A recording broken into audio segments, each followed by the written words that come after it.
So I'm going to open this special seminar. I want to acknowledge that I'm here at the Meanjin in Brisbane on Turrbal Yagara country on the last week in September. And it's a beautiful overcast day, which means showers and refreshments. As the co-director of the Molly Centre, we feel really honoured to welcome Professor Roianne West to share her wisdom and insights this morning. And just a little bit of housekeeping. If you're, as a participant, can you just put yourself on mute? If you have any questions, please put them in the chat and I'll be taking note of them and sending them, referring them back to Roy at the end of the presentation. I think that's about it. Have fun. And I was thinking about how do I introduce Professor Roianne West? And we both, her and I were having a giggle. We think, oh, you know, what happens on a road trip stays on a road trip. And all those memories and friendships that I really treasure with Roy, what I know is Roy is an inspirational, solid Black woman who is staunch, who is fierce, who is very visionary in her approach. In one basketball, she was quite a athletic basketball player, that in one grand final, she got 11 three-pointers. This is now 20 years later, she's had knee reconstruction. So we hold on to those memories quite dearly. But I know, in the presence of Roianne, she's uplifting, she's inspirational, she's staunch, and there's no mucking around.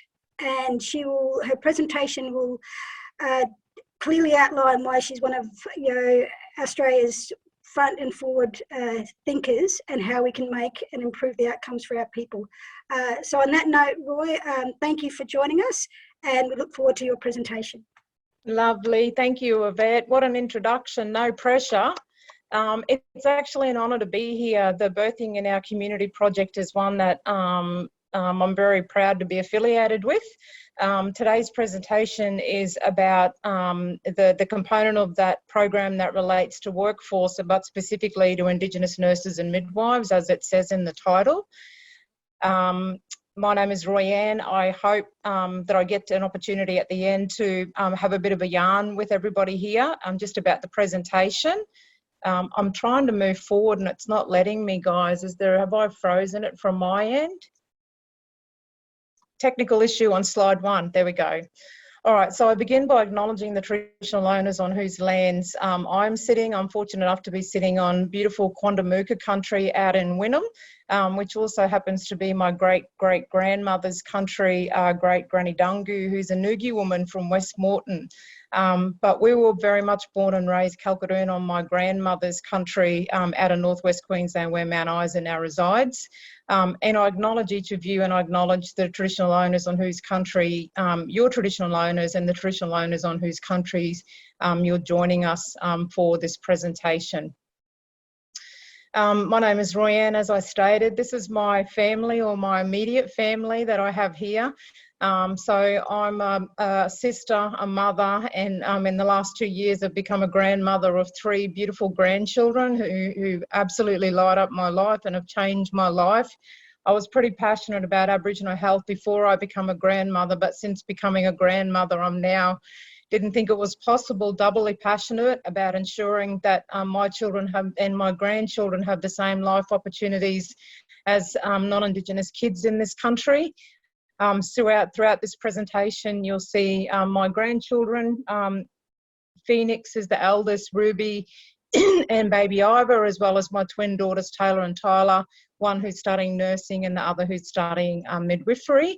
And Taylor and Tyler will be the 5th generation in our family to do nursing and or midwifery. Also have a mother who's been an Aboriginal health worker for just on 4 decades and recently retired. So Aboriginal health, nursing and midwifery is more than a job for us. It's a legacy and it's something our whole family is committed to. So I actually presented at an Australian College of Midwives conference in 2015, and I shared the link to that ACM conference. That was the theme for that conference was Super Midwives. It was on the Gold Coast. And the reason why I shared that presentation is because that presentation was very much about Aboriginal and Torres Strait Islander health, education and cultural safety in maternity services. So just for anyone that was interested in that aspect of maternity services, because today's presentation is about Indigenous nursing and midwifery, midwives within the maternity services. And although that presentation was in 2015, the key messages for that presentation very much have relevance today, which is a good thing and a bad thing, because those key messages were also what our leaders and our elders and now our ancestors were saying many, many decades ago. And certainly my commitment, having a set of twin daughters coming up directly behind me, as well as grandchildren coming up behind me, is to ensure that we progress this conversation further than when I inherited it off my old people and off Indigenous nursing and midwifery leaders.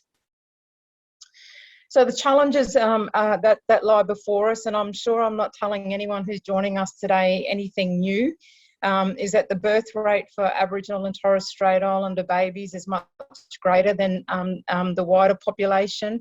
One of our challenges in some communities is teenage pregnancies, whereas other communities that's not a challenge at all. That's a very accepted way of being in some communities.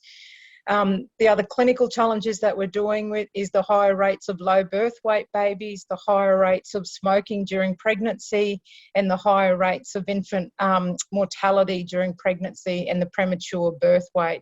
So I'm not going to spend a lot of time on those statistics, because I'm assuming that everyone who's joining us today is joining us because of their passion about wanting to change these outcomes. So the presentation today is about the role of Indigenous knowledge in this space. And the reason why I've included the link to the other presentation around cultural safety and Aboriginal health education is because Aboriginal and Torres Strait Islander nurses and midwives only make up for such a small percentage of the nursing and midwifery workforce. And I'll talk a little bit more in detail about the statistics, but unfortunately we only make up for 1.3% of the nursing and midwifery workforce.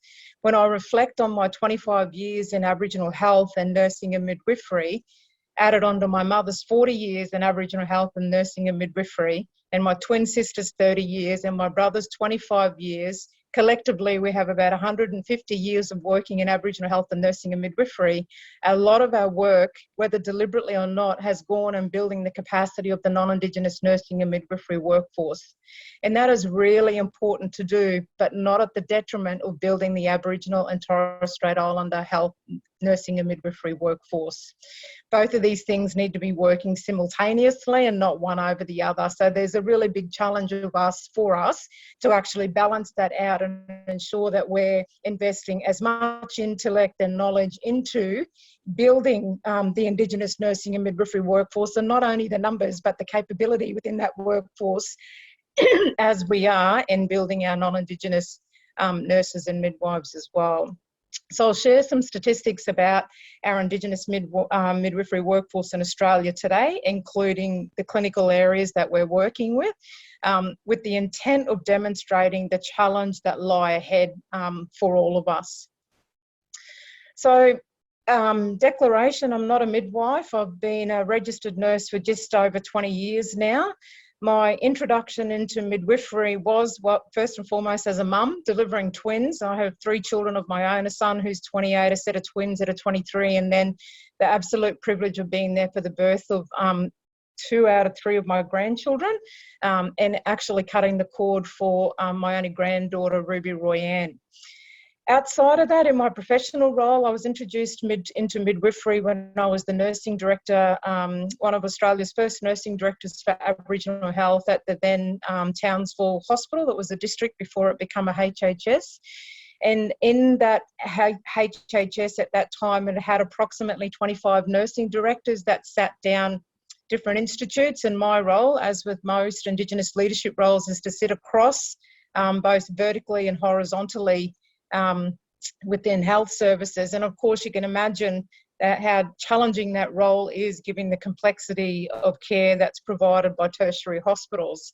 So my thinking is that I needed to align my leadership as a nursing director with the closing the gap key priority areas, which at that time was 5 of the 8 related to mothers and babies.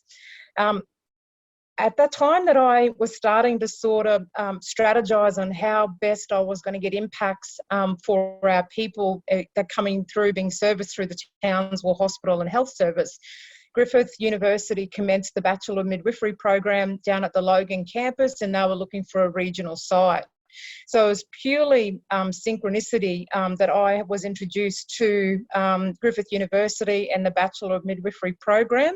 And out of the Townsville Hospital, we led, I think it may have been about the second Indigenous cohort of Indigenous midwives.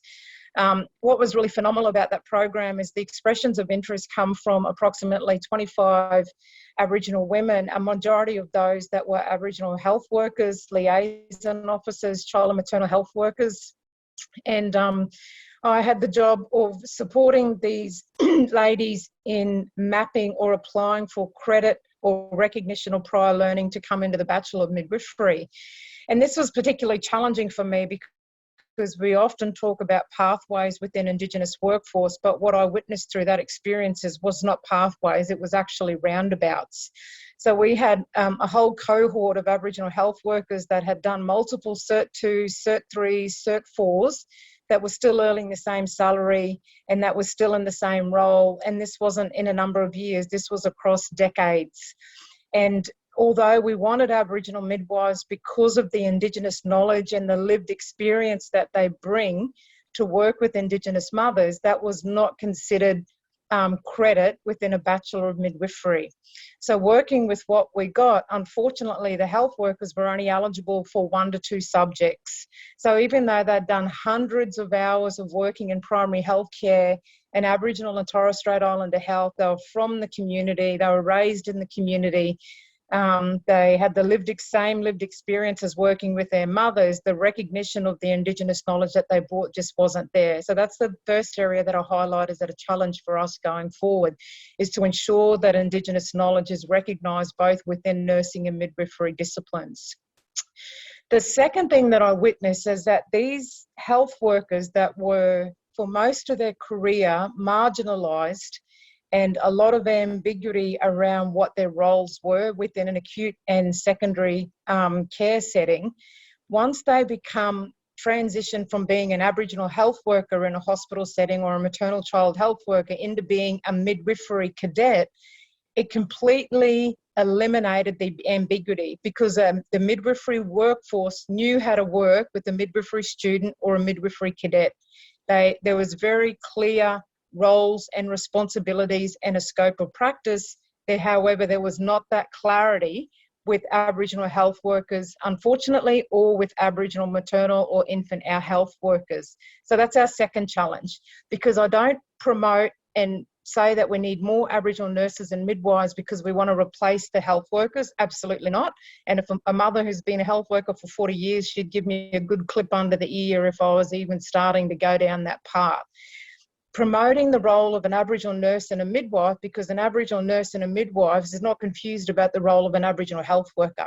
The Aboriginal health worker role was conceptualised in the early 1960s as an act to increase access for Aboriginal people into our health services. So I'll just repeat that again. Aboriginal nurses and midwives are not there to replace Aboriginal health workers, maternal and infant health workers, or any of those roles. They're there because Aboriginal health workers, nurses and midwives do not have any confusion about the role or the scope of practice for an Aboriginal health worker. And that's often a confusion that people think if you've got an Aboriginal nurse or midwife that you don't need an Aboriginal health worker. The other confusion is when we get Aboriginal nurses and midwives, we see them as a number rather than developing models of care that can use the Indigenous knowledge that an Indigenous nursing and midwifery workforce comes from. So some of the things I hear from our workforce is their non-Indigenous nursing and midwifery colleagues saying to leave their culture at the door, that their Aboriginality has nothing to do with this. So what I'm starting to highlight is, as we embark on this journey, is that there's a number of multitude of challenges that we need to be dealing with at the same time to ensure that when Aboriginal nurses and midwives are starting programs, that we increase their likelihood of success by simultaneously dealing with all of these issues that I'm chatting about now. So one of the papers I'm most proud of is highlighted here on the left-hand side, and it's called She Knows How We Feel. In this paper, I actually interviewed Aboriginal mothers who had their babies birthed by the Aboriginal midwifery students, and it is one of the most beautiful papers I have ever written. The second paper I'm drawing your attention to is when I transitioned from the hospital setting over into the Foundation Professor of Nursing at Griffith University, that I was adamant about measuring the impact of all of this work that we're doing in Aboriginal health and cultural safety training. So prior to starting at Griffith in 2015, and this is where I got to introduce to Professor Yvette Rowe, is Yvette and I were leading a discrete Aboriginal health course at a regional university that caused significant trauma, not only for the teaching team or the Indigenous students within that course, but the non-Indigenous students within that course as well. So after moving away from that experience, I was adamant I was never going to go back to it. However, in 2015, I ended up back in that situation again. And I jumped in to lead, and this is how I know Nikita Wiley, is to actually lead the discrete Indigenous health course at Griffith University. And that course serviced 23 of the undergraduate health professions at that university, one of the biggest faculties that there was. So I was adamant that if I was going to do this, that we're going to make sure that we're measuring the impact of that course on the students' learning. So we were one of the first universities nationally to apply the Department of Health endorsed Aboriginal and Torres Strait Islander health curriculum framework. And out of that, we designed, developed and validated a tool to measure cultural capability, which is a self-assessment by students that was deployed both pre and post the discrete Indigenous health course. So that was, that I'm very proud to say, was initially piloted with a cohort of midwifery students. What I'll tell you about that tool is we've now been using that tool for 7 years in a multitude of different professions, and we're at the point now where we've got longitudinal data where we're actually doing comparisons between professions. So between midwifery, nursing, medicine and allied health. And midwifery is off the scale. So midwifery, it is, and this is why we don't only need to be looking at health professionals, we now need to be looking at the cultural characteristics of a particular profession. So why is midwifery much more, got higher scores post an Indigenous health innovation than what nursing has? Because nursing, as a proud nurse, unfortunately flatlined across the 7 years, whereas midwifery increases. So there's something about midwifery, and I'll talk a little bit about that in my next slides. I also had the privilege of working on a paper that measured the impact of caseload care that's been led by Indigenous midwives. And that was a very exciting paper for me to lead as well, is to be able to demonstrate the value of Indigenous knowledge in Indigenous-led midwifery models of care. The other piece of work I wanted to draw your attention on, and why I talked about is that there's not one single approach that's going to make a difference in workforce. It needs to be a very multi-pronged approach, is that I supervised a non-Indigenous midwifery academic that also developed a tool to measure the impact of awareness of cultural safety pre and post, and innovation around building cultural safety of academics. So doing all the work around building the cultural safety of a student cohort is insignificant if you're not also building the cultural safety of your academic workforce, and that is insignificant if you're not building the cultural safety of the schools of nursing and midwifery, and that is insignificant if you're not building the cultural safety of nursing and midwifery as professions in this country, and that is insignificant if you're not looking at the cultural safety of the institutions within both of these professions actually work. So there's multiple levels there that need to be considered. Otherwise, the other ones are not sustainable. You may get small gains for a small amount of time, but unless you've got a really sophisticated approach to the multiple levels, you unfortunately won't get the gains that we need.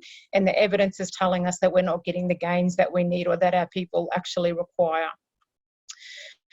So what I'm showing you here in part of my work over the last couple of years is a bit of a genealogy of Aboriginal and Torres Strait Islander health workforce in particular.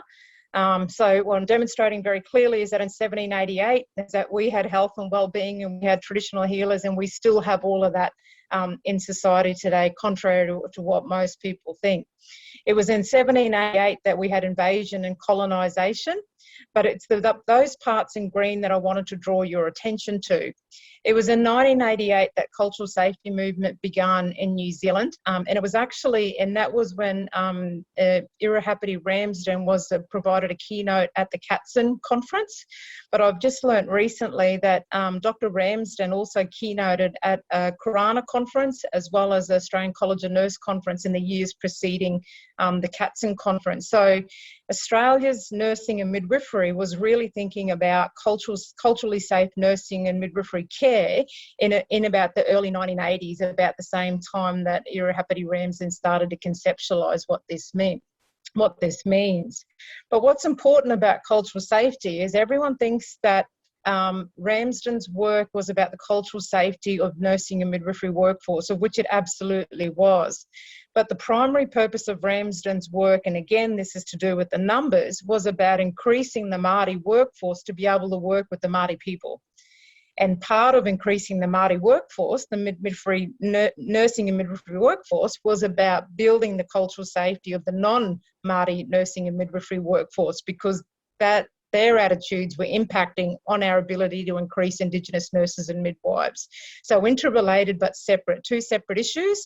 And what's often forgotten about Ramsden's work is the fact that the primary purpose was about increasing Indigenous nurses, Māori nurses and midwives to improve Māori health outcomes. A Māori nurse about workplace health and said, can I use that, and started to conceptualise what cultural safety was about. Roy, I just want to interrupt. Can you go back 1 minute? You were just buffeting, and I think there was a key point you were saying about her work that got lost. It was buffeting a bit. So okay, just about her focus of her work and taking that work forward. You were just buffeting a bit.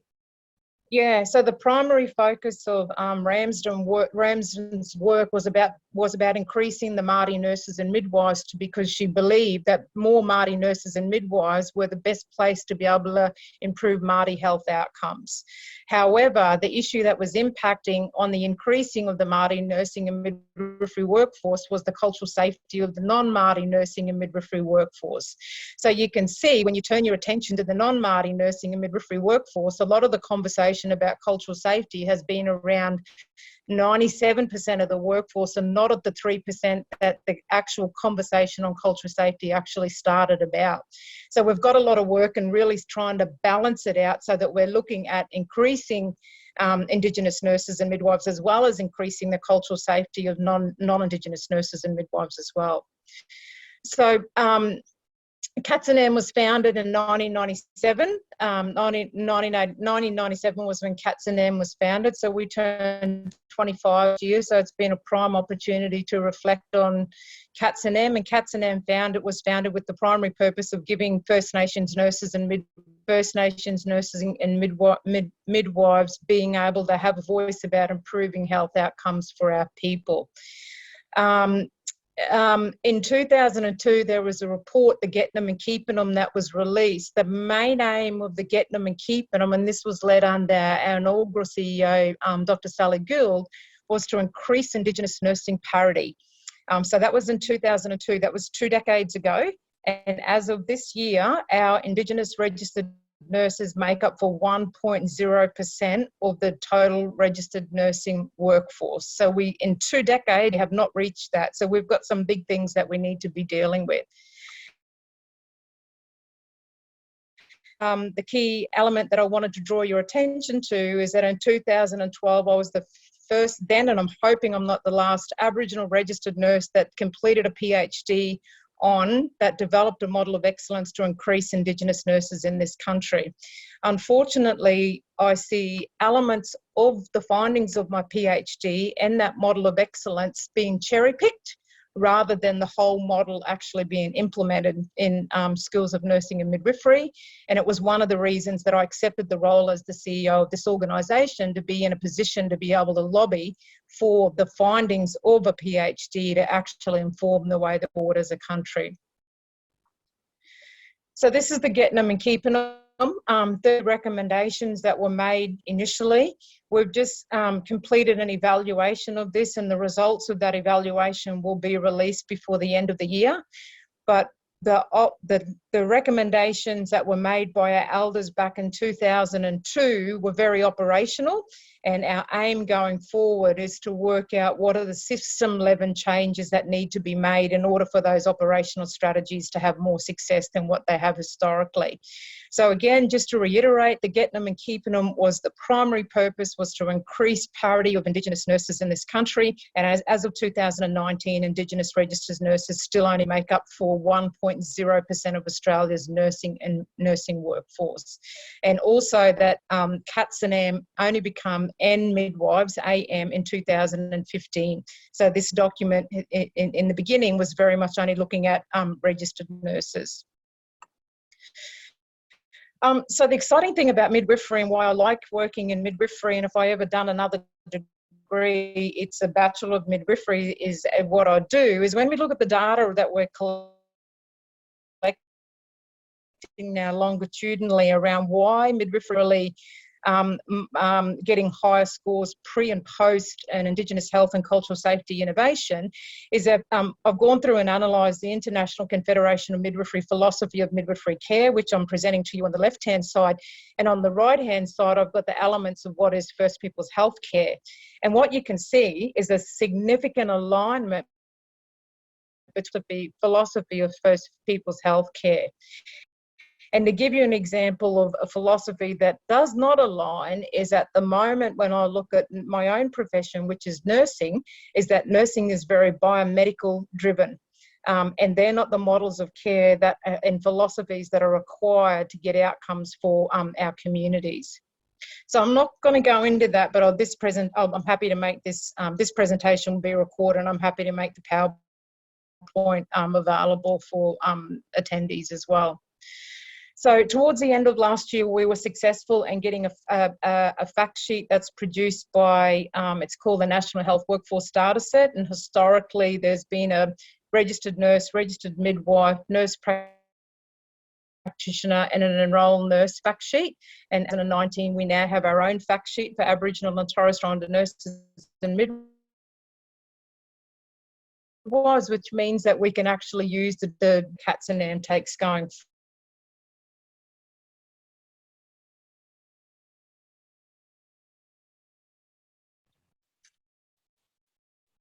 So Roy, so what you see on the left-hand side is Roy, it's Yvette again. Sorry, you just buffered it out. You were just giving us, I think I don't know whether that's your internet, but can you just again go over the quick facts summary sheet again? Yep. Turn my camera off, Yvette. Can you still see PowerPoint? Yep, we can see the PowerPoint. That you're right. The camera being turned off might help a bit. Beautiful. All right. So on the right-hand side, and again, I'll make this the link to this fact sheet available. We'll now get a fact sheet specifically on First Nations nurses produced in December of every year. What we know about the demographics of First Nations nurses and midwives, that on average we're actually, and we've also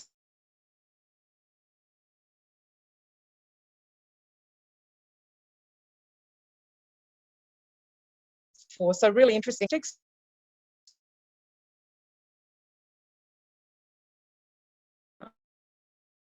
It's just froze a bit there, Yvette. I'm just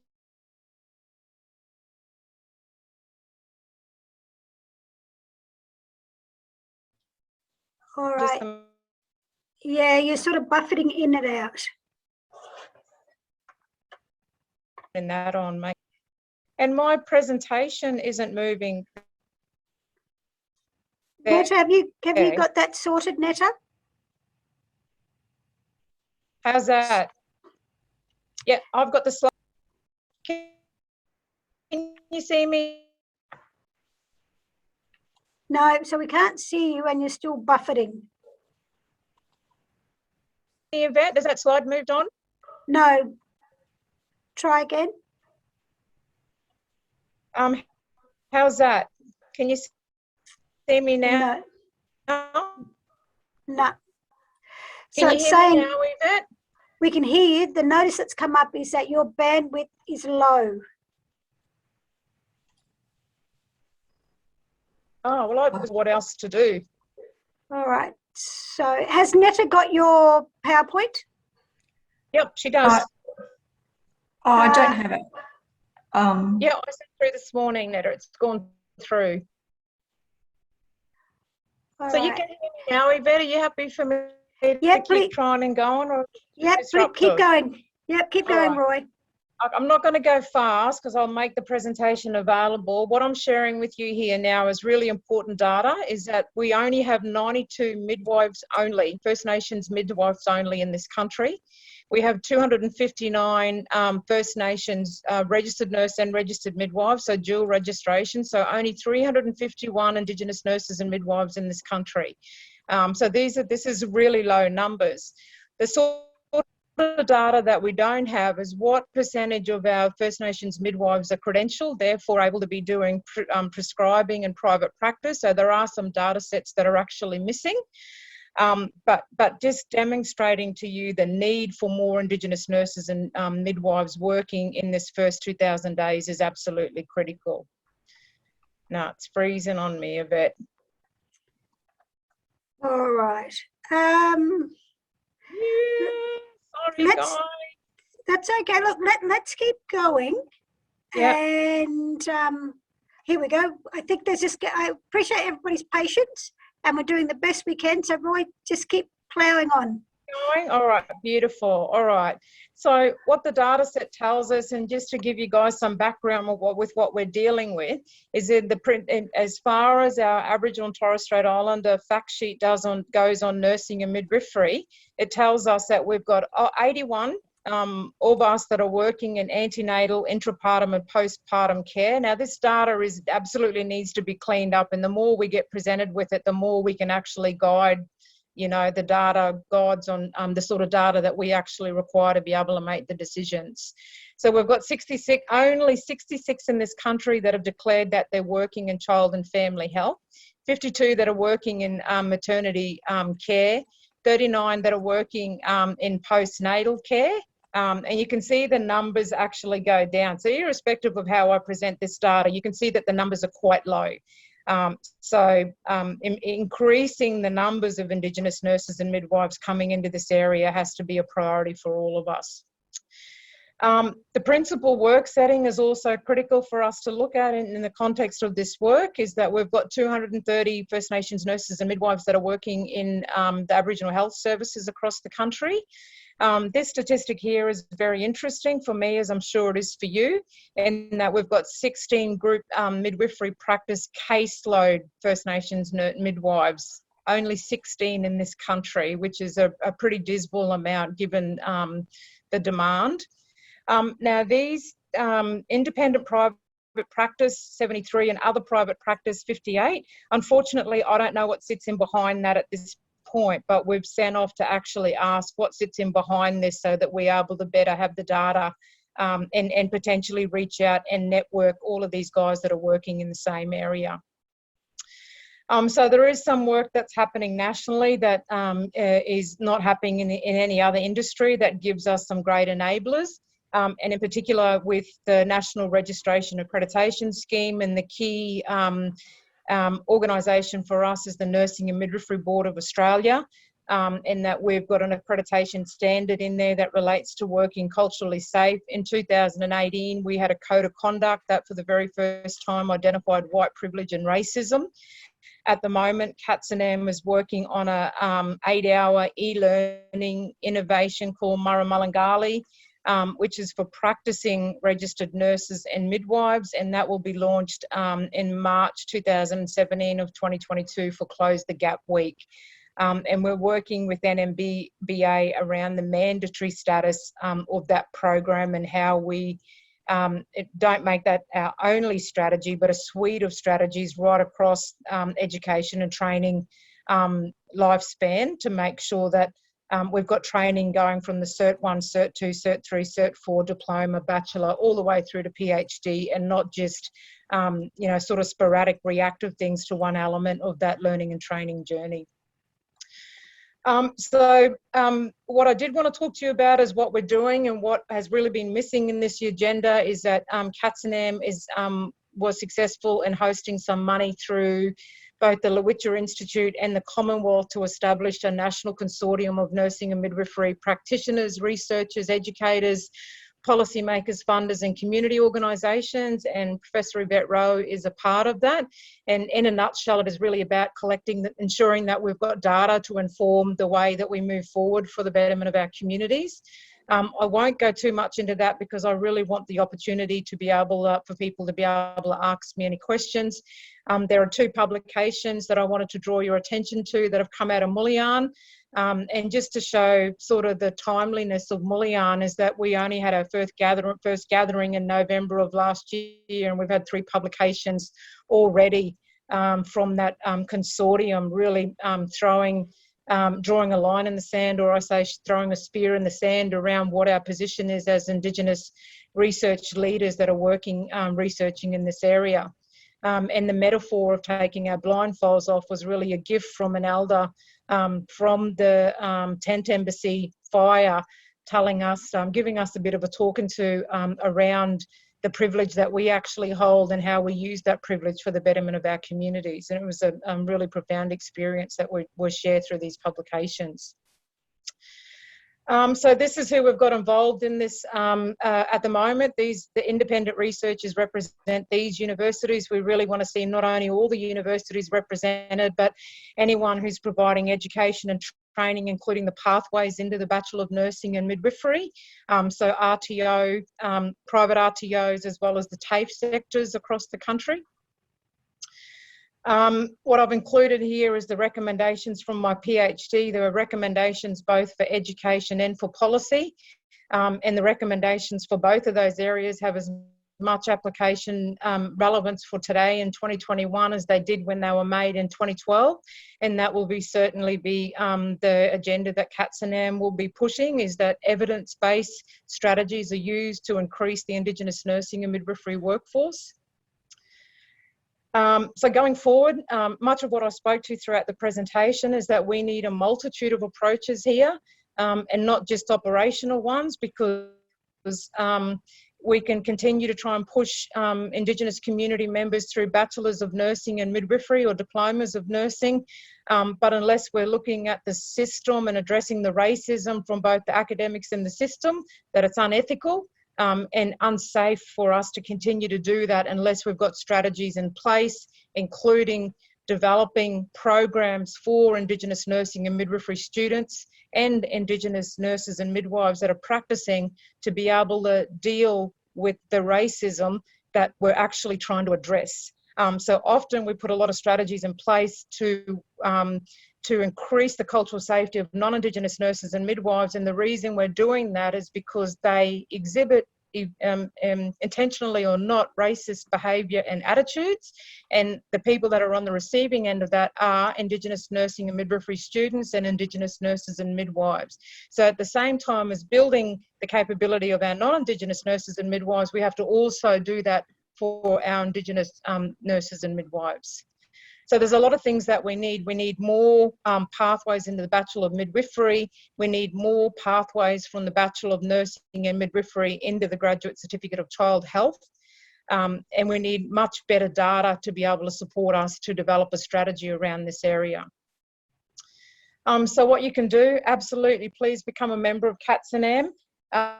We've got 2,500 members of CATSINaM at this point in time. 922 are First Nations voting, nurses and midwives that are voting, and we've got and that means it's only 25% of the 5,000 that are registering with APRA, so significantly lower than where we want to be. And we've got 676 student members that are also voting, but that's only 25% of the 2,500 First Nations nursing and midwifery students that we have within higher ed. We don't know the statistics of how many are coming through VET and the private RTOs. So we strongly encourage you as First Nations nurses and midwives, and also non-First Nations nurses and midwives, and even those that aren't nurses and midwives that are working in this area, to become members of CATSINaM so that we have a stronger voice to be able to lobby and advocate for our people. So in finishing, I wanted to share a short video with you. So I've come into the CEO role as of 1 year next week, and I've been really committed to ensuring that the centrality of culture in all the work that we do. And what I'm going to share with you now is a short video just to close that exemplifies CATSINaM's leadership as we're going forward. So just let me know, Yvette, if you can hear that, sis. Just want to welcome you here on behalf of my mom, Gima Wallawa, Yidinji people. Just like to say, Bilangaran Jundu, Bilangaran Judunai Bimbi, on behalf of my father, welcome you to the country. Bilangaran Judunai Yidinjalan, on behalf of Yidinji elders as well, welcome you here to the country. When we talk about being on country and actually living on country, I made a comment about the afterbirth, but we don't do it anymore. And my mum actually made a point of it that we should start putting our kids after birth back on country like we used to do.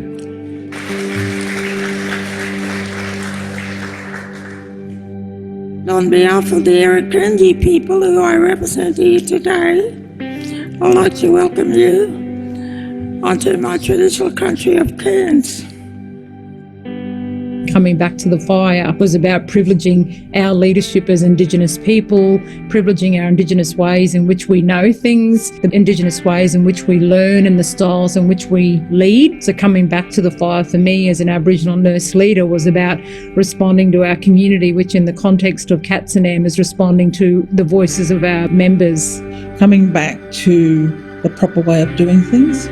Our old people would have sat around fires and talked about the proper way and how we talk to each other, how we care for each other, how we care for country. That fire burns off those oppressive practices too. You know, we're using that as an analogy of doing the work of anti-racism, because that's a heat, that's a fire that is destructive. It's embracing your blackness is what someone said to me. It's like really embracing who you are and standing up for what you believe in. Yeah.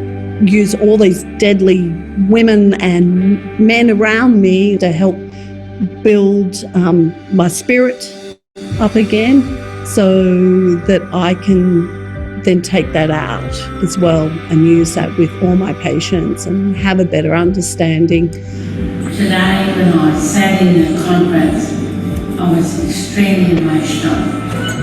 I can't believe how deadly this conference is.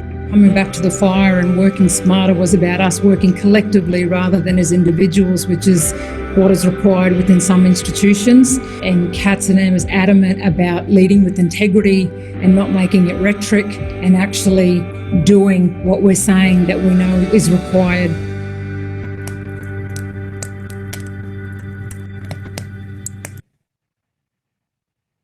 I'm going to put the video back on, sis, and see if that works, just while I come into the...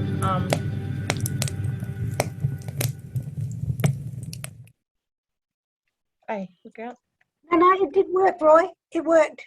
It did? Oh, God, now I'm getting YouTube up. I'm just trying to get rid of it there. Sorry. Yeah, you're right.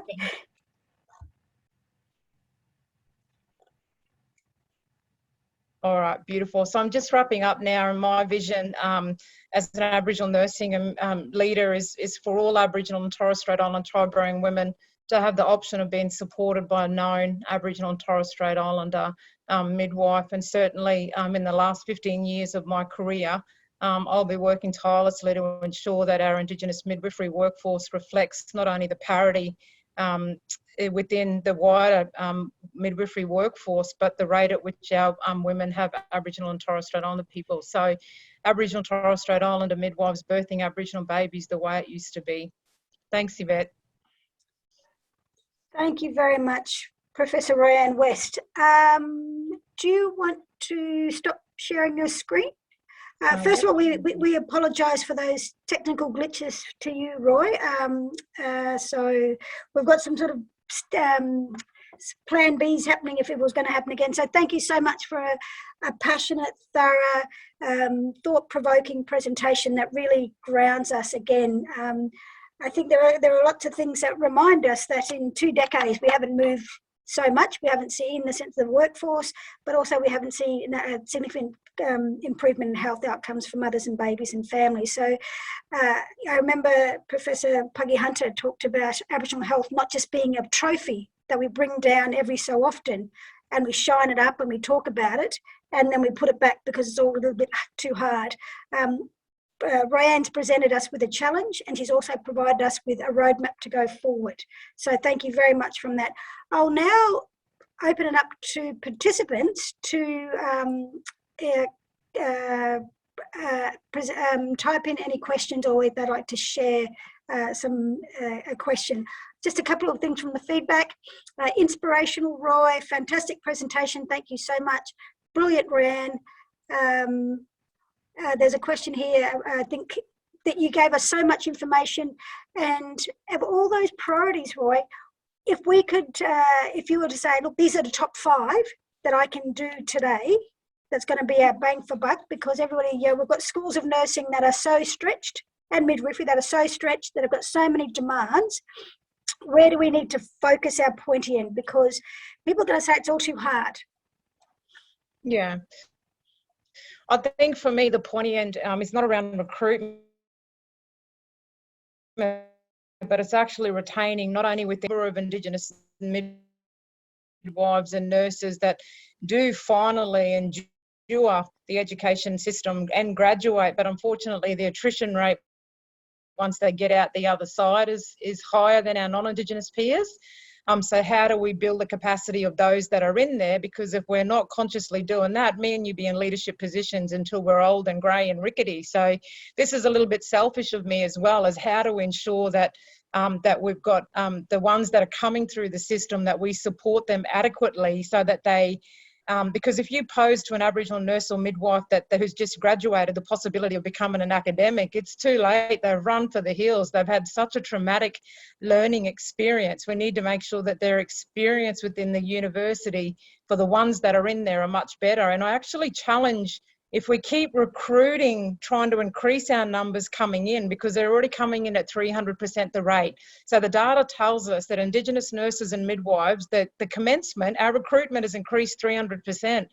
Take your millions of dollars, you don't have to do a recruitment strategy, and actually use it on retaining and completing, and not even retaining. And the reason why my PhD focused on completions, because I knew lots of my brothers and sisters who'd started nursing and midwifery programs that were taken 6, 7, 8, 9, 10 years to get through. And that means time from their families, time from their community. So we have to work much harder at the systematic things and supporting those that are within the system, the education system, and those that are working clinically to keep them there delivering our babies.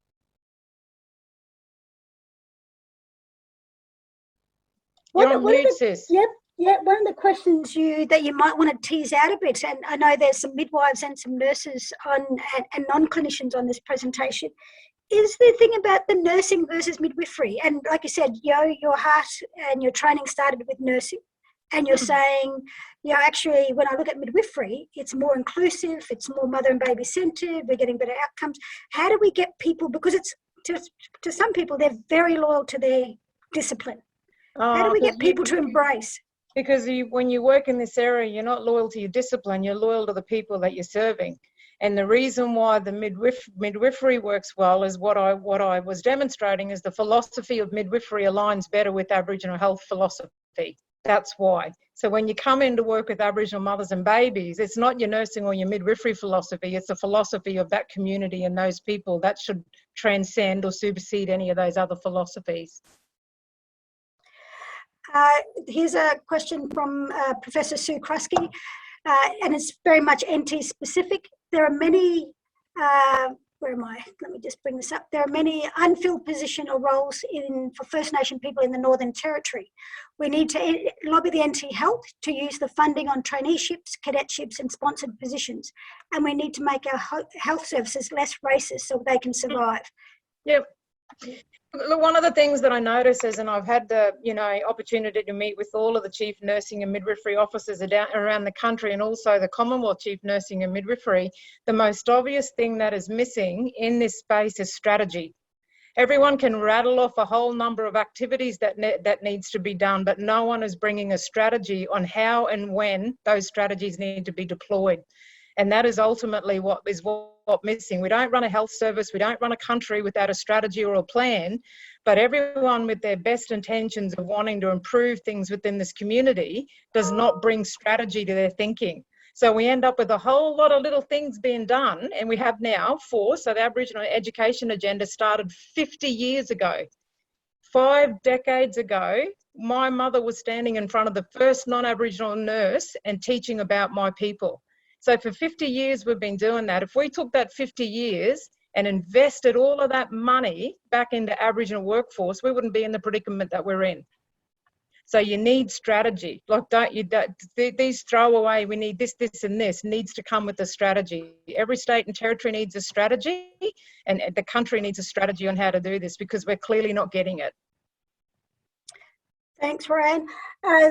In your presentation, you said a couple of words that I know people sort of get a little bit sensitive about and a little bit uncomfortable and thinking, well, it's not me, it's someone else. And that were the words of racism and white privilege. How does at a college level, and you said, look, actually, we need to be addressing system level, college level, teaching level, student level. How do we have these courageous conversations? Where does that leadership need to come from?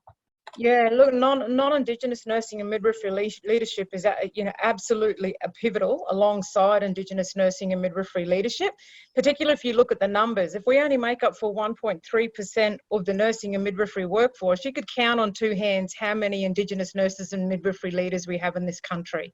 So you need non-Indigenous nursing and midwifery leaders, and the conversations need to be much more relationship-based.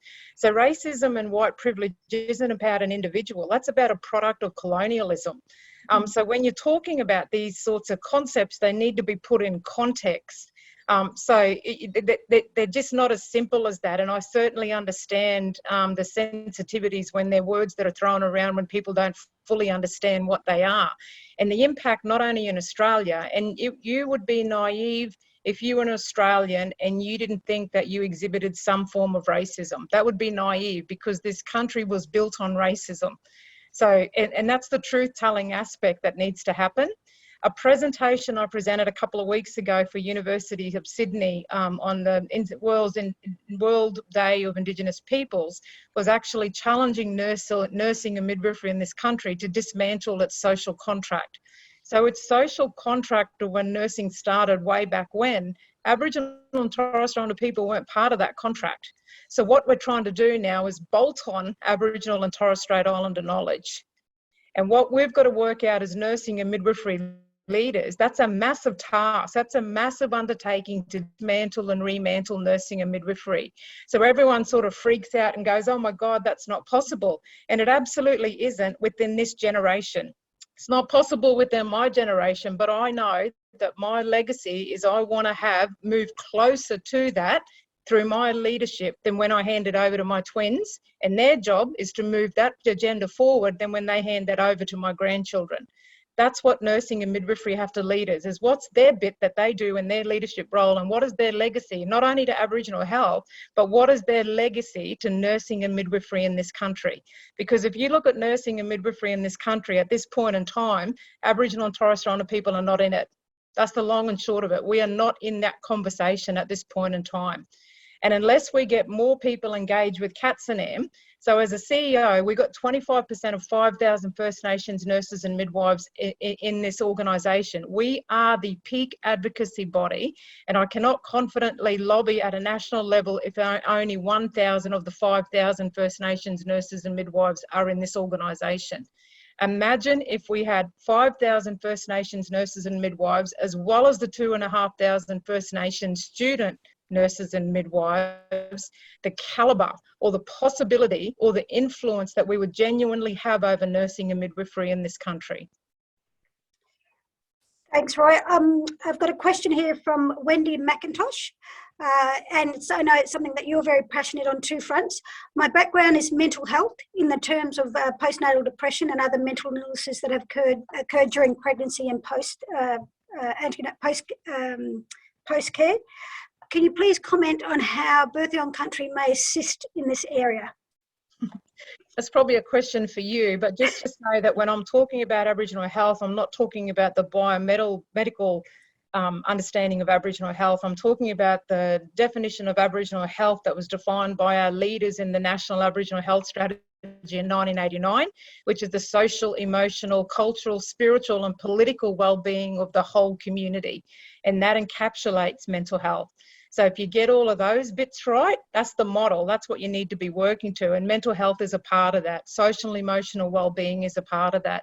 And Yvette, I have no doubt, given the evidence that you guys are producing now on the benefits of birthing on country, that the trajectory around postnatal depression and mental illness going forward is addressed, eliminated, reduced.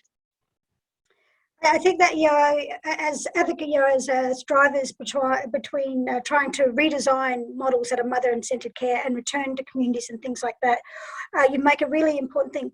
What is measured gets managed. And you were talking about, well, unless we know these numbers, we're sort of going blind. But again, when we talk about health and well-being, we're talking about, are we collecting this data? Can we present it really well? So we know there's numerous benefits for birthing on country and mother-centred care, and we've just got to get those numbers. I've just got again, from probably a college perspective, got a question here from Claire Davison. What can we do as midwifery academics to support students? And you might want to link that to the driving work of Mullion as well. Yeah, absolutely. Well, on the practical level, it's about becoming, connecting in with other academics, Indigenous academics and non-Indigenous academics in this space. But the number one thing you can do is the work on yourself. Is often there's an expectation that Aboriginal and Torres Strait Islander people, I need them to help me, but really cultural safety, and there's been a massive paradigm shift between, and that terminology has changed. So in the early 1980s and 90s, it was about cultural awareness and very much about my people standing in front of non-Indigenous health professionals teaching you all about us. And the agenda has really now shifted to cultural safety. We're actually teaching you about you. What are the values, the assumptions and the biases that you have formed based on being a product of this country? How has Australia's colonial history informed your values and your beliefs about Aboriginal and Torres Strait Islander people? In particular, how does that impact on the way in which you care for Aboriginal and Torres Strait Islander people? You don't need me to do that. You don't need any of us to do that. That's work you can actually take on for yourself.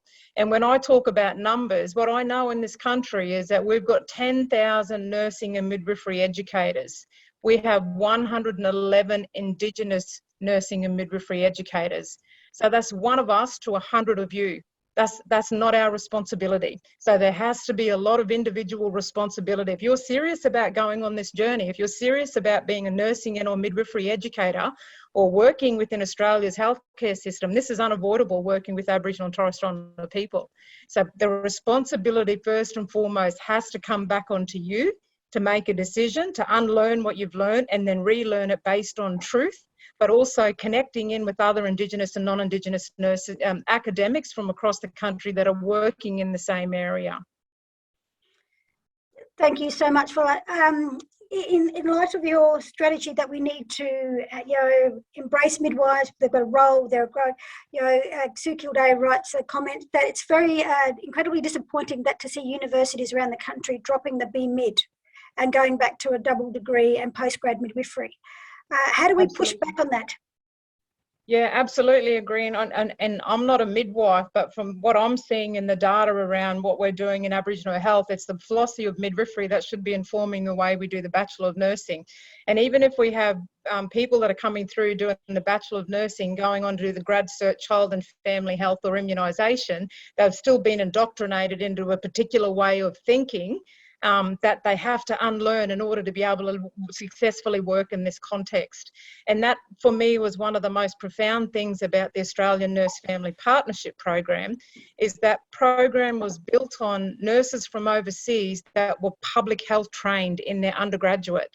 Our nurses in this country are not public health trained in their undergraduate. So taking an Australian nurse and putting them within a context where it's about population and public health has the risk of doing more damage, not only to the work, but also to that professional, because they're going in with the wrong mindset. So there needs to be a massive shift in the way that we do nursing and midwifery education. And Sue, I'm probably thinking that you need a couple of key universities that do the BMid so that they do it properly. Because if you spread it too thin, you guys don't have big numbers either. Your plight is very similar to ours, is that you want a couple of midwifery students that are doing it great rather than 39 that are 38 that are shitty and shouldn't be doing it anyway. And I've seen both. Roy, I'm going to slowly bring this to a close. I just want to reiterate some of the key points that Roy has challenged us this morning to consider. One is that she said up front, she said quite clearly the shoulders that she stands on, the legacy that she is articulating, and the vision she's put forward. She's made that challenge very clear. She talked about understanding where our professions come from and what we're trying to do, and not to get sidetracked on these little minutiae, rather using a whole multitude of strategies, not little activities, big strategies, bold strategies. When we talk about the workforce, there's an opportunity, but we've been having this conversation for a long time. Let's not get this, this exhaustion. Let's actually do some work around it. Attaching it to closing the gap. Well, it's actually closing the chasm. This is a huge thing. And we know that midwifery and nursing are critical to that frontline workforce. Again, measuring what matters gets managed. So are we collecting the right data? We've got a better insight into the First Nation workforce. How do you become an ally? Roy's giving you some really clear strategies. Again, as I said when I introduced Roy, she is fierce, she's a leader, she will stand on principles, she will make no excuses for the fight that she's putting forward. So I'd like everybody to turn their camera on, and let's give Roy congratulations by waving her hand, saying thank you very much. Thank you so much, Roy. Really appreciate your time. If there are any questions, please email it to Kayla or to myself, and we'll forward on to Roy. But thank you so much for your time this morning. Take care. Take care, everybody, and keep up the great work.